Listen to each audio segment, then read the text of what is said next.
میرا دیور لوگوں کے گھروں میں پردے لگانے کا کام کرتا تھا۔ ہمارے پڑوس میں نیا گھر بنا تھا۔ وہاں جو لوگ آئے تھے ان کی لڑکی پریوں جیسی حسین تھی۔ انہوں نے دیور کو گھر میں پردے لگانے کے لیے بلایا تو وہ خوشی خوشی چلا گیا۔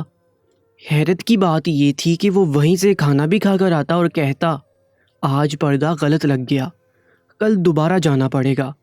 مجھے اب دیور پر شک ہونے لگا تھا، کیونکہ میں تو سوچ کر بیٹھی تھی اس سے اپنی بہن کی شادی کروں گی، اور یہاں تو معاملہ ہی الٹ تھا۔ ایک روز دیور کو کام آ گیا تو کہیں باہر چلا گیا۔ اس روز میں اس کے کپڑے پہن کر، چہرہ چھپا کر پڑوس میں چلی گئی۔ تھوڑی ہی دیر گزری تھی کہ سر پر آسمان ٹوٹ پڑا۔ اس لڑکی نے مجھے دیور سمجھتے ہی کمرے میں آتے، میری شادی کو کچھ ہی عرصہ گزرا تھا، ساس اور سسر کا انتقال ہو چکا تھا، میرے شوہر کی اپنی دکان تھی، اور میرا دیور لوگوں کے گھروں میں پردے لگانے کا کام کیا کرتا تھا۔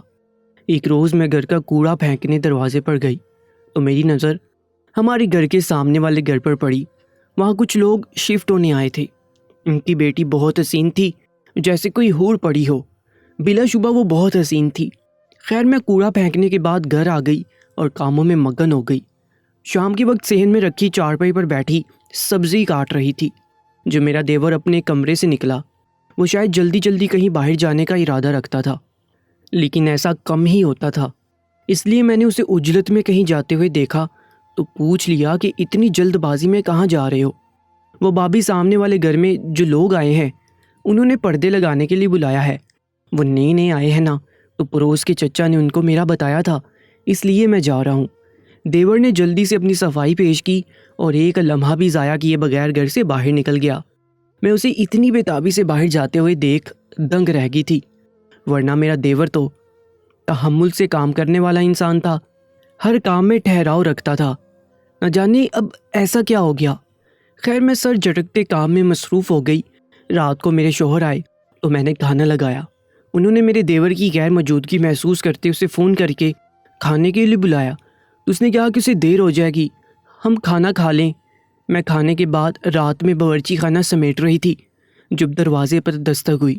دروازہ کھولا تو میرا دیور آیا تھا۔ میں نے اسے کھانے کا پوچھا تو اس نے کہا کہ وہ نئی پڑوسیوں کے گھر سے کھانا کھا کر آ گیا ہے۔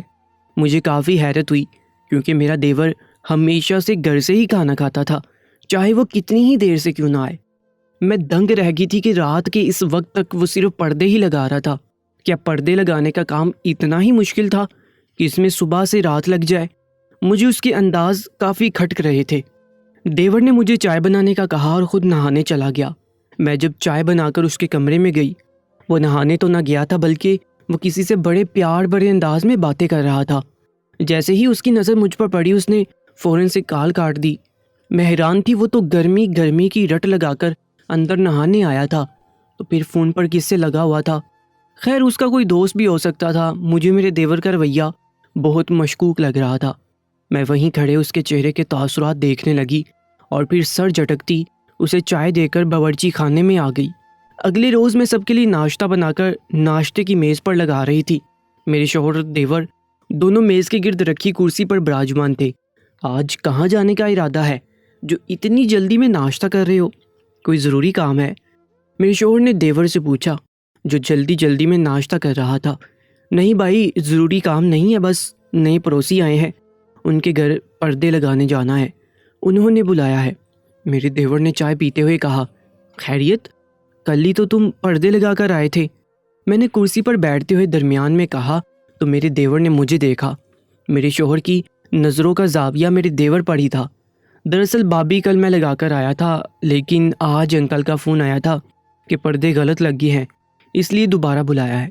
وہ مجھے دیکھتے ہوئے بتانے لگا، اوہ اچھا۔ میں نے چائے کا سپ لیتے ہوئے کہا، اچھا بھائی، میں اب چلتا ہوں۔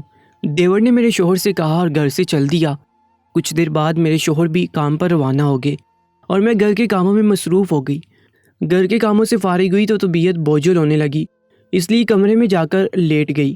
ابھی کچھ دیر ہی گزری تھی کہ دروازے پر دستک ہوئی۔ میں دروازہ کھولنے لگی تو ہماری ہمسائی آئی تھی۔ میں اسے لے کر مہمان خانے میں آ گئی۔ ایک دوسرے کا حال احوال پوچھنے لگے۔ میں نے اس کے لیے چائے پانی کا انتظام کیا اور واپس اس کے پاس جا کر بیٹھ گئی۔ ابھی کچھ دیر ہی گزری تھی کہ میری ہمسائی کہنے لگی کہ تم نے دیکھا ہے اس لڑکی کو جو سامنے گھر میں رہنے آئی ہے؟ بھلا کی حسین ہے وہ، ہاں واقعی میں نے بھی اس کی بات پر حامی بڑھی، کیونکہ وہ واقعی بہت حسین تھی۔ ہاں بھائی، اب تو اس کے دروازے پر لڑکوں کی لائن لگ جائے گی، آج کل کے لڑکے تو ویسے بھی حسن کے دیوانے ہیں۔ اس نے ہنستے ہوئے کہا تو میری آنکھوں کے سامنے میرے دیور کا چہرہ لہرایا، جس طرح وہ بھاگا بھاگا سامنے والے گھر جاتا تھا۔ خیر میں اپنے خیالات جھٹکتی اس کو جواب دینے لگی۔ کچھ دیر ادھر ادھر کی باتیں کر کے وہ اپنے گھر چلی گئی۔ میری سوچوں کا محور میرا دیور اور وہ لڑکی بن کر رہ گئی تھی۔ میری شروع سے خواہش تھی کہ میں دیور کی شادی اپنی بہن سے کروا دوں، اس لیے میں شوہر کے سامنے بہن کے گن گاتی رہتی تھی تاکہ وہ میرے گھر والوں سے میری بہن کا رشتہ مانگ لے۔ میری بہن بھی شروع سے میرے دیور کو پسند کرتی تھی۔ مجھے اب یہ بات پریشان کرنے لگی تھی کہ اگر دیور اس لڑکی کے جال میں پھنس گیا تو میری بہن کا کیا ہوگا۔ رات کو جب میرا دیور گھر آیا تھا، اس کے ہاتھ میں کچھ تھا جو وہ مجھ سے چھپاتے ہوئے اپنے کمرے میں لے گیا۔ وہ شاید کوئی شاپر تھا، اب اس کے اندر کیا تھا اس سے میں ناواقف تھی۔ مجھے اس کی یہ حرکت بہت مشکوک لگی تھی، لیکن میں نے کچھ نہ کہا۔ پھر تھوڑی دیر بعد اس کا موبائل بجنے لگا تو وہ اپنے ساتھ وہی شاپر لیے چپ چاپ گھر سے نکل گیا۔ میں باورچی خانے میں کھڑی اسے دیکھ رہی تھی، لیکن اس کو اس بات کا علم نہیں ہو سکا تھا۔ وہ جیسے ہی گھر سے نکلا میں دروازے سے جھانکتی ہوئی دیکھنے لگی کہ وہ کہاں جا رہا ہے۔ وہ آس پاس نظریں دورائے سامنے والے گھر کے پاس گیا اور ابھی دروازہ بجایا ہی تھا کہ فوراً ہی دروازہ کھل گیا۔ وہ اندر چلا گیا۔ میں اس کے واپس آنے کا انتظار کرنے لگی تاکہ پوچھ سکوں کہ اس نے یہ کیا تماشا لگایا ہوا ہے، لیکن وہ تو شاید اندر جا کر باہر آنا ہی بھول گیا تھا۔ میرے شوہر نے مجھے آواز دی تو میں کمرے میں چلی گئی۔ اس کے بعد پتہ نہیں وہ کب گھر آیا تھا یا ساری رات ہی ادھر رہا تھا، مجھے یہ سب معلوم نہ تھا۔ کمرے میں آ کر بھی میں ساری رات اس کی ان عجیب حرکتوں کے بارے میں سوچتی رہی تھی۔ کیا وہ محض اس لڑکی کا حسن دیکھ کر اتنا پاگل ہو چکا تھا کہ صحیح اور غلط میں فرق ہی بھول بیٹھا تھا؟ اس کا کیا کام تھا رات کے اس پہر اس لڑکی کے گھر جانے کا؟ اگر میں اپنے شوہر کے سامنے اس بات کا ذکر کرتی تو دیور تو اچھا بن جاتا، جبکہ بغیر ثبوت کے میں اپنے شوہر کی نظروں سے گر جاتی۔ صبح کام سے فارغ ہوئی تو شوہر کچھ دیر آرام کے لیے گھر آئے تھے۔ میں نے ان سے کہا کہ مجھے ایک دن کے لیے میری ماں کے گھر چھوڑ آئیں۔ شوہر نے کوئی سوال نہ کیا اور راضی ہو گئے۔ میں جلدی سے تیار ہو کر اپنے شوہر کے ساتھ اپنی اماں کے گھر چلی گئی۔ سب سے ملنے کے بعد میں اپنی بہن کے کمرے میں چلی گئی۔ وہ مجھے دیکھ کر بہت خوش ہوئی تھی۔ میں نے باتوں باتوں میں اسے کہہ دیا تھا کہ تمہارا کالج ختم ہو گیا ہے، اب گھر داری سیکھ لو، یہی وقت ہے، شوہر بھی تم سے خوش رہے گا۔ میری بات سنتے وہ تو حیران رہ گئی اور کہنے لگی کہ میں کیوں کرنے لگی کام، آپ ہو آپ کر لیا کرنا، یا پھر ہم نوکرانی رکھ لیں گے۔ اس کی باتیں سن کر میں تو دنگ رہ گئی تھی۔ اسے میری باتیں شاید مذاق لگ رہی تھی، میں اس کے لیے اتنی پریشان تھی اور اسے کوئی فکر ہی نہ تھی۔ میں نے اسے مزید کچھ نہ کہا اور اماں کے پاس جا کر بیٹھ گئی۔ اماں اسے کچھ سمجھا دیں، گھر کے کام کاج تو بہت ضروری ہوتے ہیں، لڑکی جتنا بھی پڑھ لکھ لے لیکن اپنا گھر چلانے کے لیے اس کو کھانے پکانے کا ہنر تو ہونا چاہیے۔ اماں نے بھی افسوس سے کہا کہ وہ ان کی بھی نہیں سنتی ہے، شادی کے بعد تم ہی اسے کچھ سکھا دینا۔ اب میں مزید اماں کو کیا کہتی؟ ایک تو وہ محلے میں آئی لڑکی نے دیور کا دماغ آسمان پر پہنچایا ہوا تھا، اوپر سے میری نالائق بہن کو کسی بات کی فکر تک نہیں تھی۔ اماں بات کو سمجھو، میں خود امید سے ہوں بچہ ہونے کے بعد اتنی مصروفیات آ جائیں گی تو کام اس کو سنبھالنا پڑے گا، تب یہ کیا کرے گی؟ اگر بعد میں اس نے کوئی تماشا کیا تو شوہر سے باتیں مجھے سننے کو ملیں گی۔ میری بات پر اماں بھی سوچ میں پڑ گئی تھی، اور اماں اگر آپ نے سوچ ہی رکھا ہے کہ اس کی شادی میرے دیور سے کرنی ہے تو ابا سے بات کرو، وہ میرے شوہر اور دیور سے بات کر لیں گے۔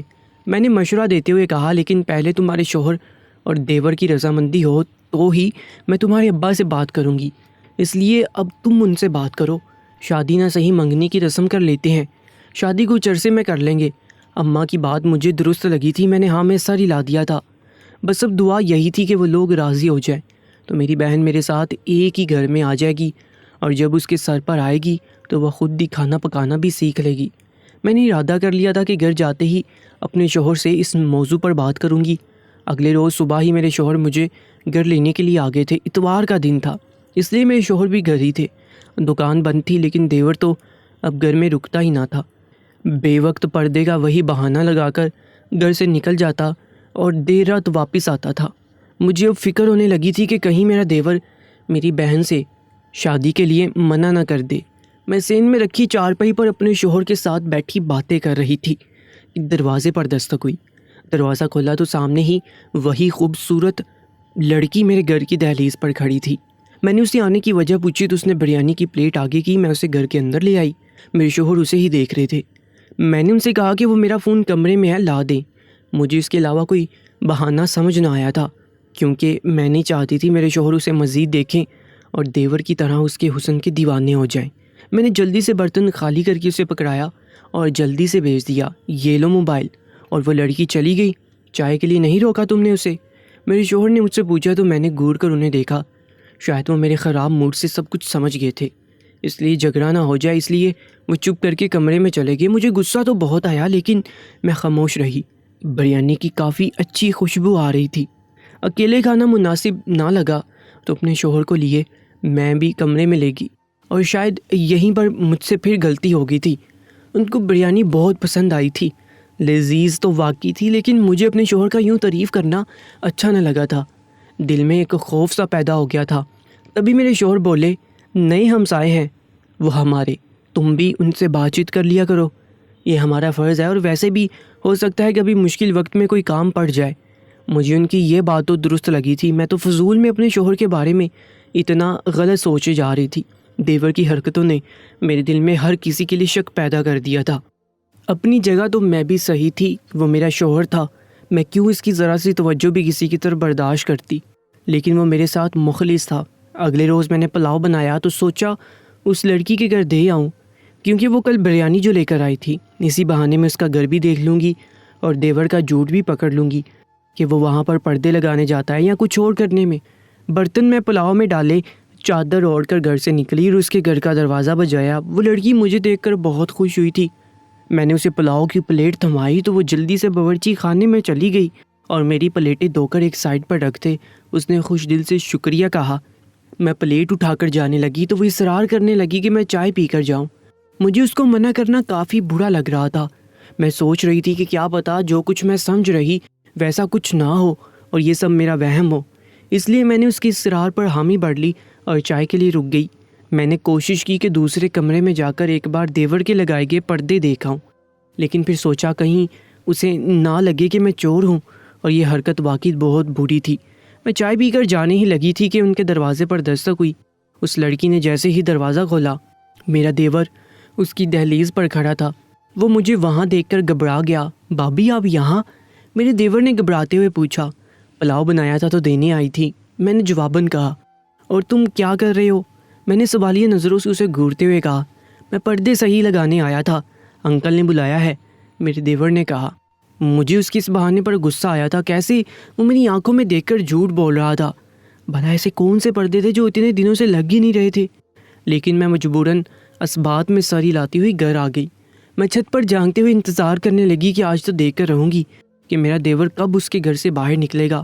میں کافی دیر انتظار کرتی رہی مگر اس کے گھر سے باہر نہ نکلا تو میرا شک مزید گہرا ہونے لگا۔ یہ کون سے پردے تھے جو روز غلط لگ رہے تھے، اور اتنی دیر لگتی ہے کہ پردے لگانے میں؟ اصل حقیقت کیا تھی مجھے اب اس کی تہہ تک جانا تھا۔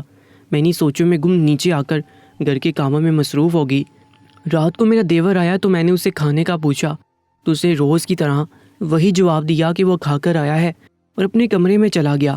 میرا دل کیا اس سے پوچھ لوں ایسا کیا کرتے ہو تو وہ لوگ تمہیں روز ہی کھانا کھلا کر بھیجتے ہیں، لیکن اگر دیور پر ظاہر کر دیتی کہ مجھے اس پر شک ہے تو شاید وہ محتاط ہو جاتا۔ میں صحن میں بیٹھی اپنے شوہر کا انتظار کرنے لگی تھی۔ آج کافی دیر ہو گئی تھی، میرے شوہر کام سے گھر نہیں آئے تھے۔ میں بے چینی سے ان کا انتظار کرتی رہی۔ پھر میں کھلی ہوا کھانے چھت پر چلی گئی۔ چھت پر ٹہلتے ہوئے میری نظر سامنے والے گھر پر پڑی تو میں حیران رہ گئی۔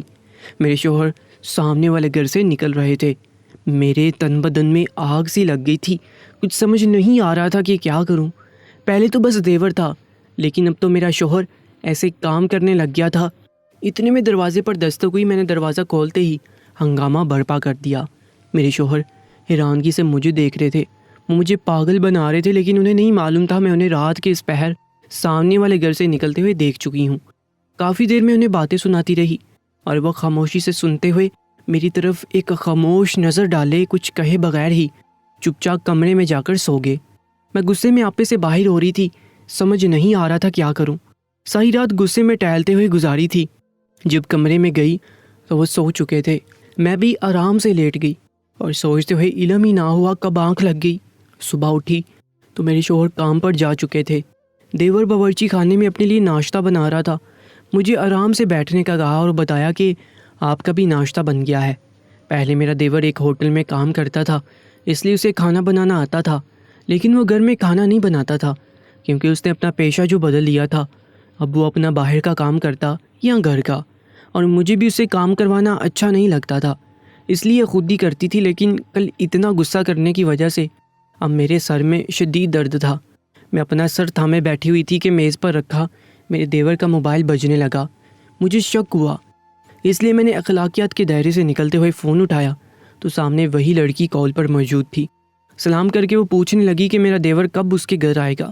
مجھے تو اس کی ایسی حرکت پر حیرت ہوئی، اسے علم نہیں تھا کہ کال میں نے اٹھائی ہے۔ میں نے جیسے ہی سلام کا جواب دیا، اس نے فوراً ہی کال کاٹ دی۔ میرا دیور بھی میرے لیے ناشتہ لے آیا اور خود جلدی سے ناشتہ کر کے گھر سے نکل گیا۔ میں نے اسے کچھ نہ پوچھا، پوچھنے کا فائدہ بھی نہیں تھا کیونکہ اس نے تو وہی پرانا بہانہ ہی بنانا تھا۔ مجھے اس بے حیا لڑکی پر شدید غصہ آ رہا تھا، دل چاہ رہا تھا اسے اس محلے سے نکلوا دوں جو میرے گھر میں گھسنے کے چکروں میں ہے۔ مانا کہ حسین ہے، لیکن اس کا یہ مطلب تو نہیں کہ اپنی اداؤں سے لڑکوں کو لبھائے۔ لیکن میرے پاس کوئی ٹھوس ثبوت نہ تھا۔ مجھے اب یقین ہو گیا تھا یہی حقیقت ہے، لیکن مجھے اس سچ کو سب کے سامنے لانے کے لیے ثبوت چاہیے تھا جو میرے پاس نہیں تھے۔ اب مجھے کیسے بھی ثبوت اکٹھے کرنے تھے، لیکن کیسے؟ جلدی کچھ ایسا کرنا تھا کہ سانپ بھی مر جائے اور لاٹھی بھی نہ ٹوٹے۔ میں نے دیور کے کپڑے دھونے تھے، اس لیے جو ہی اس کے کمرے میں کپڑے لینے گئی تو میری نظر اس کی قمیض پر پڑی جس پر بال لگا ہوا تھا۔ مجھے تو حیرت کا شدید جھٹکا لگا تھا۔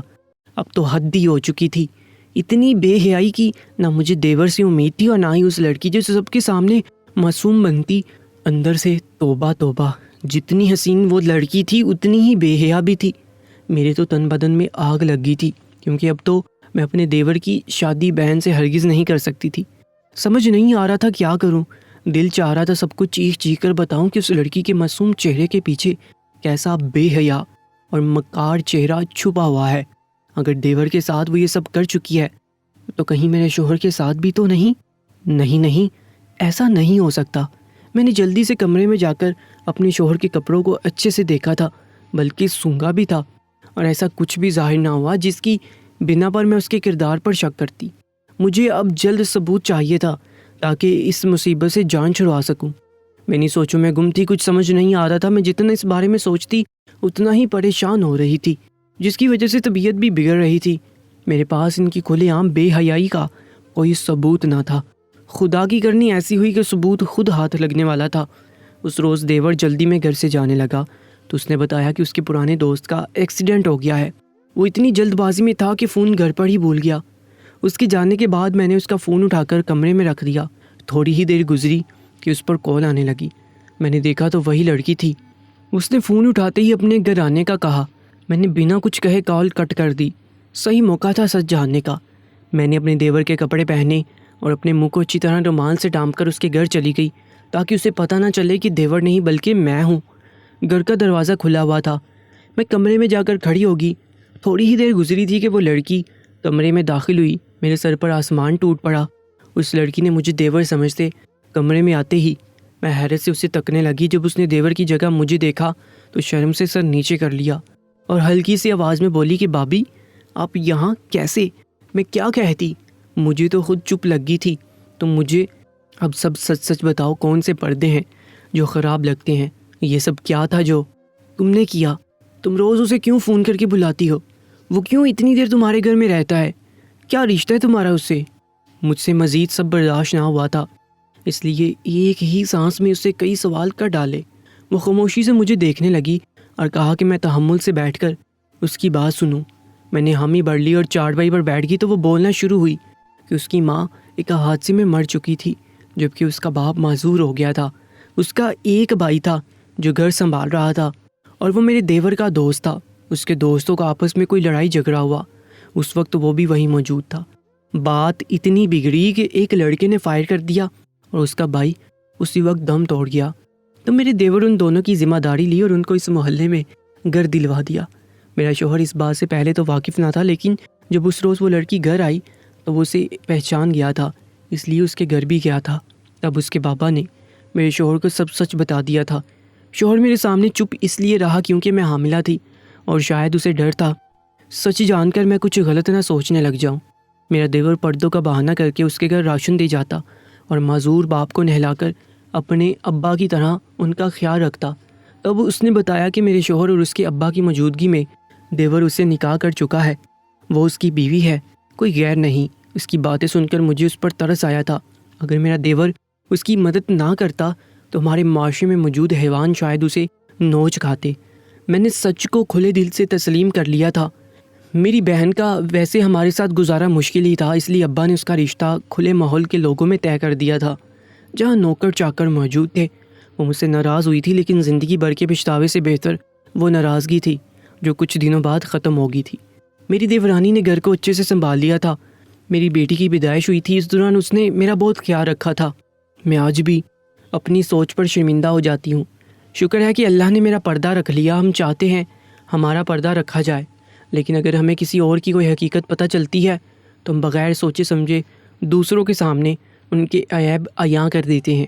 اگر آپ کسی کا پردہ رکھیں گے تو کوئی آپ کا بھی پردہ رکھے گا۔ اگر میرا شوہر اور دیور مجھے پہلے ہی حقیقت بتا دیتے تو میں اس وقت واقعی ان کی بات پر یقین کر سکتی تھی۔ اگر میری جگہ آپ میں سے کوئی ہوتا تو یقین کر لیتا۔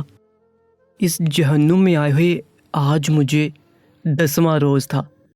پل پل موت، پل پل اذیت، نہ ختم ہونے والا سلسلہ۔ ایک لڑکی کے لیے اس سے بڑی سزا اور کیا ہوگی، جو ہر روز اس کی عزت کو تار تار کیا جائے اور ہر روز وہ ایک نئے شخص کے ہوس کا نشانہ بنتی رہے۔ اس اذیت کو لفظوں میں بیان کرنا بہت مشکل ہے، اور خاص کر تب جب اس جہنم میں آپ کو پہنچانے والے کوئی غیر نہیں بلکہ آپ کے اپنے ہوں۔ یہ لوگ جو معاشرے میں شرافت کا لبادہ اوڑھ کر کسی بڑے عہدے پر فائز ہوتے ہیں، ان میں سے کوئی ڈاکٹر تو کوئی انجینئر ہے، مگر رات کے اندھیرے میں یہی لوگ درندے بن کر آتے ہیں اور اپنی حیوانیت ہمیں دکھاتے ہیں اور ہمارے جسموں کو نوچتے ہیں۔ یہاں پر مجھے پہنچانے والی کوئی اور نہیں بلکہ میری سگی چچی تھی۔ میری چچی کو اماں سے بہت کھار تھی۔ اماں کی زندگی میں ہی وہ ہمیں نہیں بخشتی تھی۔ مجھے یہ بات کبھی سمجھ نہیں آئی، آخر چچی اماں سے اتنی نفرت کیوں کرتی تھی۔ اماں کی وفات کے بعد ایک دن وہ مجھے شاپنگ کے بہانے اپنے ساتھ لے گئی اور ایک مرد کے حوالے کر کے کہا کہ آج سے یہ تمہارے پاس رہے گی، جو کرنا ہوا کر لینا، میں سب کو کہہ دوں گی یہ باغی ہے۔ میں حیرت سے آنکھیں پھاڑے چچی کو دیکھ رہی تھی۔ مجھ سے کچھ بولا نہیں جا رہا تھا۔ مجھے اپنے کانوں پر یقین نہیں آ رہا تھا۔ مجھے نہیں لگتا تھا مجھ سے خار کھانے والی چچی اس حد تک گر جائے گی۔ کیا وہ مجھ سے اتنی نفرت کرتی تھی کہ ایک بار بھی نہیں سوچا کہ یہ مرد میرے ساتھ کیا کیا کر سکتا ہے؟ اس آدمی نے چچی کو بہت پیسے دیے اور چچی وہاں سے جانے لگی اور میں ان کے پیچھے بھاگی، مگر مجھے کچھ لوگوں نے مضبوطی سے پکڑ لیا۔ میں روتی رہی، چیختی چلاتی رہی، چچی کو آوازیں دیتی رہی، پر انہوں نے مڑ کر نہیں دیکھا۔ وہ اتنی ظالم عورت تھی، ان کو مجھ پر ذرا رحم نہیں آیا۔ کئی دن ایسے گزر گئے، میں نے کھانا پینا سب چھوڑ رکھا تھا، مگر کیا کرتی، انسان تھی۔ جب حالت بری ہوتی گئی تو مجبوراً خود سے ہی کھانا شروع کیا۔ مجھے کمرے میں قید کیا گیا تھا۔ ایک عورت روز آتی اور میرے بازو میں ایسی دوا کا انجیکشن لگاتی جس کے لگتے میں تڑپنے لگتی۔ کچھ ہی دنوں میں اپنی عمر سے بڑی ہو گئی۔ رہ رہ کر مجھے اپنے والدین یاد آتے۔ اماں تو نہیں تھی، ابا تو زندہ تھے، انہوں نے بھی میری خبر نہیں لی۔ ایسا صرف اکیلے میرے ساتھ نہیں ہوا تھا، یہ لوگ اس قسم کا دھندا کرتے تھے۔ اب وہ لوگ میرے ساتھ اور بھی 10 لڑکیوں کو لائے تھے۔ یہ ظالم لوگ تمہاری لڑکیوں کو اغوا کرتے تھے اور روز نئی نئی مردوں کے آگے چارے کی صورت ڈال دیتے جو ہمارا جسم نوچ لیتے۔ اس کی عوض پیسہ، بنگلے، گاڑیاں، جانے کیا کیا حاصل نہیں کرتے تھے۔ یہ سب مجھ سے برداشت نہیں ہو رہا تھا۔ مجھے بہت تکلیف ہو رہی تھی، ذہنی جسمانی دونوں تکلیف سے میں گزر رہی تھی اور کوئی راہ فرار نظر نہیں آ رہا تھا۔ میں چچی کو روز بد دعا دیتی، وہی تو اس جہنم میں مجھے لائی تھی۔ شاید میری بد دعائیں اثر کر گئی اور چچی کا اپنا کیا ان کے سامنے آ گیا۔ چچی بھول گئی تھی کہ وہ زمین کی فرعون بن گئی تھی، مگر اوپر بیٹھا رب جب جلال میں آتا ہے تو سب کا کیا ان کے سامنے آ جاتا ہے۔ اگلی رات ایک نئی لڑکی آئی جسے دیکھتے میرے سر پر آسمان ٹوٹ پڑا، کیونکہ وہ تو چچی کی سگی بیٹی تھی جو دلہن کی طرح تیار تھی، اور وہ لوگ اسے بے ہوش اس قید خانے میں پھینک کر چلے گئے تھے۔ ایسا لگتا تھا اس کی آج شادی تھی۔ اسے دلہن کی سیج سے کوئی یہاں اٹھا کر لایا تھا۔ اب تو چچی کی بہت بدنامی ہوتی۔ جانے کیوں امیمہ کو دیکھ کر میرے اندر ٹھنڈ پڑ گئی تھی۔ میں نے خود کو ٹٹولا، کیا میں اتنی بری بن گئی تھی کہ کسی لڑکی کی زندگی برباد ہو رہی تھی اور میں خوش ہو رہی تھی؟ تبھی میں نے اپنے اندر سے اٹھتے سوالوں کا خود ہی جواب دیا۔ کیا اب بھی مجھ سے اچھائی کی امید کی جا سکتی تھی؟ کیا میں اب بھی اپنے دشمنوں کا بھلا سوچتی جنہوں نے جیتے جی میری زندگی جہنم بنا ڈالی؟ اب دیکھنا یہ تھا کہ میری چچی اور اس کی بیٹی کا انجام کیا ہوتا ہے۔ مجھے تو خود اپنا انجام بھی پتہ نہیں تھا کہ میرے ساتھ آگے کیا ہونے والا ہے۔ کیا کبھی میں ان کے چنگل سے نکل پاؤں گی؟ کیا چچی کا سچ سب کے سامنے آئے گا؟ کیا میرا باپ مجھے ڈھونڈتے ہوئے یہاں تک آئے گا؟ میں امیمہ کو دیکھ کر ایسا سوچتی جا رہی تھی جب امیمہ اسمسانے لگی، مطلب اسے ہوش آ رہا تھا۔ تھوڑی دیر بعد امیمہ کو مکمل ہوش آ گیا تھا اور اس کی نظر مجھ پر پڑی تو اس کی چیخ نکل گئی، زارا تم یہاں؟ میرا نام زارا ہے، زارا ہاشم۔ میں اپنے والدین کی اکلوتی بیٹی تھی۔ میرے والدین مجھ سے بہت محبت کرتے تھے، میں ہی ان کی کل کائنات تھی۔ ہم جوائنٹ فیملی میں رہتے تھے جہاں پر میرے دادا دادی، چچا چچی، میرے بہت سے کزن، ہم سب اکٹھے رہتے تھے۔ ہمارا گھر پرانے طرز کا بنا ہوا تھا جو بہت بڑا حویلی نما تھا۔ یہ نہیں کہہ سکتی کہ سب پیار محبت سے رہتے تھے۔ دادا دادی نے بہت کوشش کی تھی کہ ان کے سب بچے ایک ساتھ اور پیار محبت سے رہیں، اور ایسا ممکن نہیں ہوا۔ گھر ایک تھا مگر دلوں کے اندر بہت دوریاں تھیں۔ ہر کوئی ایک دوسرے سے نالا رہتا تھا۔ ہم کزنز کی آپس میں تھوڑی بہت دوستی تھی مگر ہمارے بڑے ایک دوسرے سے روٹھے روٹھے کھنچے کھنچے رہتے تھے۔ دادا دادی کی وفات کے بعد ابا اور چچا نے گھر کے بیچ دیوار کھنچوا دی اور دونوں پورشن الگ الگ کر دیے۔ ابا اور چچا کی آپس میں بنتی تھی مگر امی اور چچی ایک دوسرے کو پسند نہیں کرتی تھی۔ ایک روز میں نے امی سے پوچھا تھا، امی آخر ایسی کیا بات ہے کہ چچی آپ سے اور مجھ سے اتنی نفرت کرتی ہیں؟ کیوں وہ میری ہر بات میں طنز کرتی ہیں، بات بات پر ڈانٹتی ہیں، سب کے سامنے مذاق کر کے رکھ دیتی ہیں؟ آپ تو ان کے بچوں سے اچھی طرح بات کرتی ہیں، ان سے پیار کرتی ہیں، پھر چچی مجھ سے ایسے کیوں بات کرتی ہیں؟ تب امی کچھ دیر سوچتی رہی، پھر بولی، دیکھو زارا بیٹا، تم ہمیشہ مجھ سے یہ سوال پوچھتی تھی مگر میں ٹال جاتی تھی۔ اب تم بڑی اور سمجھدار ہو گئی ہو اس لیے میں تم کو سب بتا رہی ہوں، مگر تم اس بات کا ذکر کسی سے نہ کرنا۔ دراصل تمہاری چچی ہاجرہ اور تمہارے ابو کی بچپن سے بات طے تھی، باقاعدہ منگنی وغیرہ نہیں ہوئی تھی، بس باتوں ہی باتوں میں بڑوں نے یہ رشتہ کر دیا تھا۔ تب سے تمہاری چچی تمہارے ابو کو ہی اپنا منگیتر سمجھتی آئی تھی، مگر تمہارے ابو نے اس بات کو شروع سے ہی کوئی خاص لفٹ نہیں کروائی تھی۔ تمہاری چچی میری خالہ زاد بہن ہے۔ جب ہم سب اکٹھے بڑے ہوئے تو تمہارے ابو نے اپنے والدین سے ضد کی کہ میں ہاجرہ کو پسند نہیں کرتا، میری شادی نیدا سے کرواؤ۔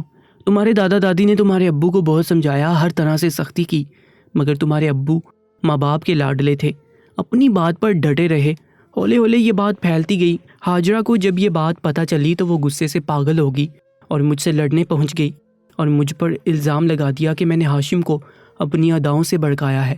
میں اس الزام پر تڑپ گئی۔ مجھے تو خود معلوم نہیں تھا کہ ہاشم مجھ کو پسند کرتا ہے اور شادی کرنا چاہتا ہے۔ میں نے ہاجرہ کو بہت یقین دلایا کہ میں نے تو ہاشم سے کبھی اکیلے میں بات تک نہیں کی، نہ مجھے کچھ معلوم ہے، مگر ہاجرہ نے میری بات کا یقین نہیں کیا۔ ادھر ہاشم نے اپنے والدین کو اتنا مجبور کیا کہ وہ لوگ میرا رشتہ لے کر آگے۔ تب بھی امی نے صاف انکار کر دیا کہ میں اپنی بہن اور بانجی کو ناراض نہیں کر سکتی۔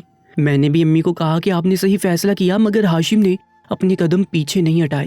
تب تمہارے دادا اور دادی تمہارے چاچو کا رشتہ ہاجرہ کے لیے لے گئے اور ہاجرہ کے والدین سے معافی مانگی اور کہا کہ ہمارا لڑکا بضد ہے، ہم مجبور ہیں، اس لیے اپنے دوسرے بیٹے کا رشتہ ہاجرہ بیٹی کے لیے لائے ہیں تاکہ آپ بھی راضی ہو جائیں اور ہمارا بیٹا جو ہمیں گھر چھوڑنے کی دھمکی دے رہا ہے وہ بھی ناراض نہ ہو۔ ہاجرہ کے والدین کو کیا اعتراض ہو سکتا تھا؟ ہاشم سے زیادہ وہ سب کاظم کو پسند کرتے تھے۔ کاظم سنجیدہ سوبر تھا جبکہ ہاشم لابالی سا تھا، مگر ہاجرہ کے والدین کو معلوم نہیں تھا کہ ان کی بیٹی ہاشم سے محبت کرتی ہے۔ جب کاظم کے لیے ہاجرہ کا رشتہ منظور کر لیا گیا تو میرے والدین کو بھی پھر انکار کی کوئی گنجائش نظر نہیں آئی۔ یوں میری شادی ہاشم سے اور ہاجرہ کی کاظم سے ہوگی، مگر ہاجرہ اپنے اندر جو نفرت اور زہر بھر کر میرے لیے لائی تھی، اس نے ہر پل ہر وقت مجھے اپنی نفرت، حقارت اور زہریلے نوکیلے جملوں سے ڈسنا شروع کیا۔ میں تو بہت برداشت کرتی رہی، مجھے لگا کہ ہاجرہ کاظم کے ساتھ سیٹ ہو جائے گی، مگر یہ سب کی خام خیالی تھی۔ ہاجرہ کے دل میں ہاشم تھا اور بدلے کی آگ جو کبھی ٹھنڈی نہیں ہو سکی۔ وہ مجھ سے بہت حسد کرتی آئی تھی اور نہیں چاہتی تھی کہ مجھے کبھی اولاد ہو، مگر جب تم پیدا ہوئی تو ان کو تو جیسے آگ ہی لگ گئی۔ جب ہاشم تم سے پیار کرتے تھے تو ہاجرہ غصے سے تم ماں بیٹی کو گھورتی جاتی تھی۔ مجھے اس کے حسد سے بہت ڈر لگتا تھا۔ شروع میں تو اس کی نفرت سہی، اب وہی نفرت اور غصہ وہ تم پر اتارتی ہے۔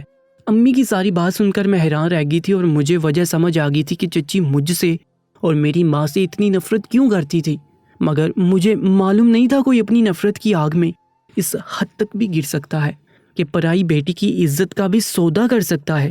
ہاں، یہ نفرت ہی تو تھی جو چچی نے میرا سودا کیا اور پیسے لے گئی، ورنہ انہیں پیسے کی کیا کمی تھی، اور معلوم نہیں میرے والد کو کیا جھوٹی کہانی سنا کر مجھ سے بدظن کیا ہوگا۔ ابھی میرے والد میری ماں کی موت کا صدمہ بھی نہیں بول پائے تھے کہ میری گمشدگی کا دکھ انہیں سہنا پڑا۔ میری ماں کو تو چچی کی نفرت کھا گئی، ایک بخار کے ساتھ ہی چلی گئی، ہمیں پتہ بھی نہیں چل سکا۔ اس دن میں لان میں اکیلی بیٹھی تھی، ہمارے اور چچا کے گھر کے بیچ تو دیوار تھی مگر لان ایک ہی تھا۔ چچی نے مجھے کہا، زارا مجھے کچھ سودا لینے جانا ہے، تم میرے ساتھ چلو، تمہارا بھی دل بہل جائے گا، سارا دن روتی رہتی ہو یا کمرے میں بند رہتی ہو۔ میری 20 سالہ زندگی میں یہ شاید نہیں، یقیناً پہلی بار تھا جب چچی نے مجھ سے آرام سے اور پیار سے بات کی تھی۔ مجھے لگا چچی شاید اب سدھر گئی ہے۔ امی کے جانے کے بعد انہیں احساس ہوا ہو، میں ایک دم ان کے ساتھ جانے کے لیے تیار ہوئی۔ گھر میں کسی کو خبر نہیں تھی کہ ہم دونوں ایک ساتھ کہیں جا رہے ہیں۔ ابو بھی اس دن گھر پر نہیں تھے۔ چچی مجھے اپنے ساتھ لے کر آئی اور مجھے اس جہنم میں پھینک کر چلی گئی، اور تب سے اب تک میرے ساتھ کیا کیا نہیں ہوا وہ سب میں لفظوں میں بیان نہیں کر سکتی۔ آج جب میں نے امیمہ کو ادھر دیکھا تو حیران رہ گئی، اور ایک طرف سے خوش بھی ہوئی کہ میری بددعائیں رنگ لے آئیں اور چچی کو اس دنیا میں مکافات عمل بھگتنا پڑا۔ امیمہ جو چچی کی سگی بیٹی تھی اور چچی کو سب سے لاڈلی اور چھوٹی بیٹی تھی، امیمہ کا حلیہ دیکھ کر صاف لگ رہا تھا کہ آج اس کی شادی تھی یا پھر شادی کا جھانسا دے کر اسے یہاں لایا گیا ہے۔ بہرحال جو بھی تھا، مجھے اس بات سے کوئی غرض نہیں تھا، مجھے تو بس امیمہ کو دیکھ کر بہت خوشی محسوس ہو رہی تھی۔ جب امیمہ ہوش میں آئی تو مجھے یہاں دیکھ کر حیران رہ گئی اور مجھ سے بولی، تم تو کسی لڑکے کے ساتھ بھاگی تھی نا؟ میں جو پہلے ہی بڑی بیٹھی تھی امیمہ کو اس کی ماں کی ایک ایک بات بتائی۔ امیمہ یہ سن کر روتی رہی اور بولتی رہی کہ میری ماں کو ذرا شرم نہیں آئی تمہیں یہاں لاتے ہوئے، کہ انہیں معلوم نہیں تھا کہ اوپر خدا کی ذات بھی بیٹھی ہوئی ہے اور سب دیکھ رہی ہے۔ جو انہوں نے تمہارے ساتھ کیا ویسا ہی میرے ساتھ ہوا۔ کیا یہ خدا کے فیصلے نہیں؟ کیا یہ اس کا انصاف نہیں؟ جو میری ماں نے کیا آگے وہی سب آیا۔ جب انہوں نے تمہارے ساتھ کیا، آج ایک سادہ سی تقریب میں میرا نکاح ہونا تھا، میں پارلر سے تیار ہونے گئی تھی۔ جو میں پوری طرح تیار ہو گئی، پارلر والی ایک لڑکی نے مجھے جوس پینے کے لیے دیا۔ جیسے میں نے جوس پیا مجھے چکر آنے لگے، اس کے بعد مجھے کچھ ہوش نہیں آیا، اور جب آنکھ کھلی تو تمہیں دیکھا اور حیران رہ گئی۔ امیمہ کو جب میں نے بتایا کہ ہم سب لڑکیوں کے ساتھ یہاں کیا کیا کیا جاتا ہے تو سن کر امیمہ زاروں کی طرح رونے لگی۔ تبھی مجھے اس پر ترس آیا، حالانکہ مجھے اس پر ترس نہیں کرنا چاہیے تھا۔ اس کی ماں نے کون سا مجھ پر ترس کھایا تھا، مگر پھر بھی میں نے اپنے دل کو سمجھایا، کیا میں بھی چچی کی طرح اپنے سینے میں نفرت بھر دوں اور سب اس نفرت کی بینٹ چڑھ جائیں؟ کیا میں اتنی سنگ دل ہو سکتی تھی؟ میرے دل سے آواز آئی کہ نہیں، میں چچی کی طرح نہیں بنوں گی، میری نفرت بس چچی تک ہی محدود رہے گی۔ میں امیمہ کی کوئی مدد تو نہیں کر سکتی تھی، نہ ہی اس ماحول میں اسے کوئی دلاسا دے سکتی تھی، جبکہ میں جانتی تھی کہ اس کے ساتھ آگے کیا ہونے والا تھا۔ میں اسے خود سے لگا لیا اور ہم دونوں کزن پھوٹ پھوٹ کر رونے لگی۔ آج میں بھی اپنے دل کی براس نکال رہی تھی، ہمیں روتا دیکھ وہاں سب لڑکیاں رونے لگ گئیں، کیونکہ ہم سب کا دکھ ایک سا ہی تھا، ہم سب کو دھوکے سے یہاں لایا گیا تھا۔ مجھے نہیں معلوم تھا کہ امیمہ کی قسمت میری جیسی نہیں۔ چچی کی اتنی گیری ہونے کے باوجود شاید امیمہ کی کوئی اپنی نیکی آگے آ گئی، جو اس کا منگیتر پولیس کے ساتھ اس جگہ پر پہنچ گیا اور چھاپا مارا اور ان سب لوگوں کو گرفتار کروا لیا۔ میں رشک سے امیمہ کو دیکھ رہی تھی، کاش میری عزت بھی امیمہ کی طرح محفوظ ہو جاتی، کوئی مجھے بھی وقت پر بچانے آ جاتا۔ امیمہ کا ہونے والا شوہر فوج میں اعلیٰ عہدے پر فائز تھا۔ جب امیمہ پارلر سے غائب ہوئی اور پارلر والوں نے یہی کہا کہ لڑکی ہمارے پارلر سے تیار ہو کر کسی گاڑی میں بیٹھ کر چلی گئی تھی، تب امیمہ کے منگیتر نے باہر سڑک پر لگے CCTV فوٹیج میں دیکھا، اس میں امیمہ کو پارلر سے باہر نکلتے ہوئے دیکھا ہی نہیں گیا۔ تب فوج اور پولیس والوں کو بلوایا گیا اور پارلر والوں سے سچ اگلوایا گیا، تو معلوم ہوا کہ اس پارلر میں سے پہلے بھی کئی لڑکیاں غائب ہو گئی تھیں۔ پارلر میں لڑکیوں کو نشہ دے کر بے ہوش کیا جاتا تھا اور خفیہ راستے سے ایسے لوگوں کے اور گروہوں کے سپرد کیا جاتا جو لڑکیوں کا سودا کر کے پارلر والوں کو ایک تگڑی رقم دیتے تھے۔ یہاں پارلر کے نام پر ایک قسم کا دھندا ہو رہا تھا۔ پارلر والوں کے ذریعے ہی امیمہ کا منگیتر میجر عمر پولیس کے ساتھ یہاں پہنچ گیا تھا۔ جو باقی ساری لڑکیوں کو لیڈیز پولیس اپنے ساتھ لے جا رہی تھی، میں بھی ان لڑکیوں کے ساتھ پولیس اسٹیشن جانے لگی۔ تب امیمہ میجر عمر کے ساتھ گھر جا رہی تھی۔ امیمہ نے مجھ سے کہا، زارا گھر نہیں چلو گی؟ تو میں نے آزردگی سے امیمہ سے پوچھا، امیمہ مجھے کون قبول کرے گا اس حال میں کہ جب میری عزت بھی لوٹ چکی ہے؟ کون مجھے اپنے پاس رکھے گا؟ مجھے تو لگتا ہے ابو بھی میری شکل دیکھنے کو تیار نہیں ہوں گے۔ میں روتی ہوئی بولتی جا رہی تھی۔ اس قید سے رہائی کی بھی میرے اندر کوئی خوشی باقی نہیں رہی تھی، مگر امیمہ میرے آگے ہاتھ جوڑ کر کھڑی ہوگی اور بولتی گئی، پلیز زارا گھر چلو، کوئی تم سے نفرت نہیں کرے گا، تم نے کون سا کچھ غلط کیا ہے؟ قابل نفرت تو میری امی کا عمل ہے۔ میں تم سے بہت شرمندہ ہوں، تمہاری کھوئی ہوئی عزت تو میں واپس نہیں دلا سکتی، مگر تم سے وعدہ کرتی ہوں تمہاری سچائی اور حقیقت سب کو بتا دوں گی۔ میں اپنی ماں کی اس گناہ پر ہرگز پردہ نہیں ڈالوں گی۔ شاید میرا رب بھی یہی چاہتا ہے کہ اسی لیے مجھے یہاں بھیجا تاکہ میں سب سچ جان سکوں اور سچائی کو سب تک پہنچا سکوں۔ میں امیمہ کے ساتھ نہیں جانا چاہتی تھی، مگر امیمہ زبردستی مجھے اپنے ساتھ گھر لے گئی۔ جیسے ہی ہم گھر میں داخل ہوئے، چچی روتی اور بھاگتی ہوئی امیمہ کے پاس آ گئی اور اسے گلے لگانا چاہا، مگر امیمہ نے ان کا ہاتھ جھٹک دیا۔ تب چچی پریشانی سے بیٹی کے چہرے کی طرف دیکھنے لگی، ان کی نظر مجھ پر نہیں پڑی تھی۔ تب امیمہ نے کہا، آؤ زارا۔ تو چچی نے چونک کر میری طرف دیکھا۔ چچی کے ساتھ ساتھ سب چونک گئے۔ میں نے ایک نفرت بڑی نظر چچی پر ڈالی اور اپنے ابو کو دیکھنے لگی، جو شاید امیمہ کی گمشدگی کا سن کر یہاں بیٹھے اپنے بھائی کو دلاسے دے رہے تھے۔ شاید وہ اس دکھ سے گزر چکے تھے۔ انہیں احساس تھا کہ بیٹی جب گھر سے غائب ہو جائے تو والدین پر کیسی قیامت ٹوٹتی ہے۔ میں نے ایک آس سے ابو کی طرف دیکھا۔ مجھے دیکھ کر ابو ایک لمحے کو خوش ہو گئے۔ ان کے منہ سے نکلا، زارا، مگر اگلے ہی پل ان کے چہرے کے تاثرات بگڑ گئے۔ شاید چچی کا بڑا ہوا زہر اثر کر گیا ہوگا۔ جو باتیں چچی نے میرے خلاف بول کر میرے باپ کو مجھ سے بدظن کیا تھا، امیمہ نے مجھے بتایا تھا کہ چچی نے کہا کہ زارا گھر چھوڑ کر کسی لڑکی کے ساتھ بھاگ گئی۔ میں بھاگ کر اپنے باپ کے گلے لگنا چاہتی تھی، مگر ان کی نظروں میں اپنے لیے نفرت دیکھ کر آگے نہیں بڑھ سکی۔ اسی بات سے مجھے ڈر لگ رہا تھا۔ میں گھر نہیں آ رہی تھی، مگر امیمہ مجھے زبردستی اپنے ساتھ گھر لائی تھی۔ اب بھی امیمہ کے رو رو کر اپنی ماں کی ساری سچائی سب کو بتا دی۔ چچی نے جب ساری حقیقت اپنی بیٹی کی زبانی سنی تو ان کے پاس بولنے کو کچھ باقی نہیں رہا۔ وہ سر جھکائے مجرموں کی طرح کھڑی تھی۔ ان کے پاس اپنی صفائی میں بولنے کے لیے بھی الفاظ نہیں تھے۔ وہ شرمندہ ہوتی تو نہیں تھی، مگر آج بہت شرمندہ ہو گئی تھی۔ شاید جب بات اپنی بیٹی پر آئی، اس کی عزت کو خطرہ ہوا، تب انہیں احساس ہوا کہ کس کے کیے کی سزا ان کی بیٹی بھگت رہی ہے، اور اب ندامت کے آنسو چچی کی آنکھوں سے بہتے جا رہے تھے۔ سب چچی کو نفرت سے دیکھ رہے تھے، سب آج ان پر جملے کس رہے تھے، مگر آج وہ چپ چاپ کسی پھانسی کے مجرم کی طرح کھڑی تھی جس کے پاس کہنے کو کچھ نہیں تھا۔ ابو نے آگے بڑھ کر مجھے گلے لگایا اور چچی سے بولے، حیرت ہے ہاجرہ تمہاری سوچ پر، تمہاری ان حرکتوں پر۔ اتنے سالوں سے تم اپنے اندر یہ نفرت پالے بیٹھی ہو، اتنی نفرت کہ تمہیں برے بھلے کی تمیز بھی نہیں رہی۔ میں تمہیں کبھی معاف نہیں کروں گا۔ تم نے میری بیٹی کی زندگی برباد کی، تمہاری وجہ سے وہ کن کن تکلیفوں سے گزری، اس کی عزت داغدار ہوگی۔ آج میری نظروں سے تم ہمیشہ کے لیے گر گئی ہو۔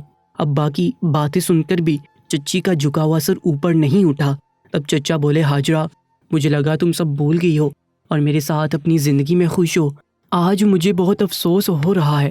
شادی کے 25 سال میں ایک جھوٹ، ایک فریب میں جیتا رہا اور تم بدلے کی آگ میں جلتی رہی۔ نیدا اب اس دنیا میں ہی نہیں رہی، پھر بھی تمہاری نفرت ختم نہیں ہوئی۔ ارے مرنے والوں سے کیسی نفرت؟ چچا اپنے آنسو پونچھ رہے تھے۔ چچا میرے اور ابا کے سامنے ہاتھ جوڑ کر کھڑے ہو گئے اور کہا کہ میں آپ دونوں کا مجرم ہوں، ہو سکے تو مجھے معاف کر دیجیے گا۔ آج چچی کا سچ سب کے سامنے آ گیا تھا۔ ان کے پاس اپنی صفائی میں کہنے کے لیے الفاظ نہیں تھے، کیونکہ ان کی اپنی بیٹی نہیں ان کا راز سب کے سامنے فاش کیا تھا۔ ابا مجھے اپنے ساتھ پکڑ کر اپنے پورشن میں لے کر جا رہے تھے جب چچی آگے بڑھی اور میرے پیروں میں پڑ گئی۔ زارا پلیز مجھے معاف کر دو، مجھ سے بہت غلطی ہو گئی۔ جب میری اپنی بیٹی غائب ہوگی تب مجھے احساس ہوا چچی رو رہی تھی، مگر میں نے ان کی بات آگے میں کاٹ دی۔ چچی غلطی نہیں، گناہ کہیں گناہ۔ آپ کا یہ گناہ کم سے کم میری نظر میں تو ہرگز قابل معافی نہیں ہے۔ میرا اللہ چاہے تو آپ کو معاف کر دے، مگر میں اتنی اعلیٰ ظرف نہیں ہوں۔ مجھ سے امید مت رکھیے گا۔ اتنی اذیت تکلیف سے گزرنے کے باوجود آپ کو معاف کروں؟ آپ سب مجھے کم ظرف سمجھے تو سمجھتے رہیں، جو تکلیفیں میں نے جھیلی ہیں وہ بیان سے بھی باہر ہیں۔ میں نے بات مکمل کر کے روتی ہوئی اپنے پورشن میں بھاگتی ہوئی چلی گئی۔ میرے والد نے میرا ساتھ دیا، وہ مجھے ملک سے باہر لے گئے تاکہ میں سب بھول سکوں، مگر میں یہ باتیں مرتے دم تک نہیں بھول سکتی تھی۔ میں چچی ہاجرہ نہیں بننا چاہتی تھی، میں کسی کی زندگی میں زہر نہیں گھول رہی، بس میں چچی کو کبھی معاف نہیں کر سکتی۔ جب یہ حادثہ پیش آیا تو میں محض 20 سال کی تھی، آج میں 30 سال کی ہو گئی ہوں۔ اس معاملے کو 10 برس بیت چکے ہیں۔ میں ہمیشہ بولتی تھی کہ چچی کو کبھی معاف نہیں کروں گی۔ آخر میں جب چچی آخری سانسیں لے رہی تھی اور ان کے اصرار پر ہم پاکستان واپس آئے تو چچی کو بستر مرگ پر مجبور اور بے بس دیکھ کر اللہ کی رضا کی خاطر میں نے انہیں معاف کر دیا، اور شاید وہ بھی اس انتظار میں تھی۔ اسی دن انہوں نے اس دنیا کو خیر باد کہا۔ چچا نے اپنے بیٹے سبحان سے میری شادی کروا دی۔ سبحان کی مرضی بھی اس میں شامل تھی۔ وہ سب اپنی ماں کی اس گناہ کی وجہ سے شرمندہ ہوتے تھے۔ میں شادی کے حق میں بالکل نہیں تھی، مگر ابو اور چچا کے زور دینے پر مجبوراً مجھے سبحان سے شادی کرنی پڑی۔ اب سوچتی ہوں ان کا فیصلہ بالکل درست تھا۔ سبحان نے میرے زخموں پر مرہم رکھا، مجھے ہمت حوصلہ دلایا۔ سبحان مجھے خوش رکھنے کے لیے ہر جتن کرتے تھے۔ شاید اپنی ماں کی غلطی کا ازالہ وہ اسی صورت میں کر رہے تھے۔ اب میں بھی ماں کے رتبے پر پہنچی ہوں۔ اب اپنے معصوم بیٹے کی باتوں میں، اس کی چھوٹی چھوٹی حرکتوں میں میں خوش رہتی ہوں۔ گزرا وقت میں یاد بھی نہیں کرنا چاہتی ہوں۔ میں چاہتی ہوں وہ برا ورق میں اپنی زندگی کے کتاب سے پھاڑ کر پھینک دوں، مگر کبھی کبھی بوجھ بڑھ جاتا ہے۔ وہ اذیت یاد آتی ہے تو درد کی ایک تیز لہر میرے سینے میں اٹھتی ہے۔ اللہ سے یہی دعا ہے سب کی بیٹیوں کی حفاظت کرے، سب کی عزتیں محفوظ رہیں، کسی زارا کی زندگی میں کوئی ہاجرہ کا کردار نہ ادا کرے۔ ایسی ہی سچی کہانیوں کے لیے ہمارے YouTube چینل کو سبسکرائب کر لیجیے گا۔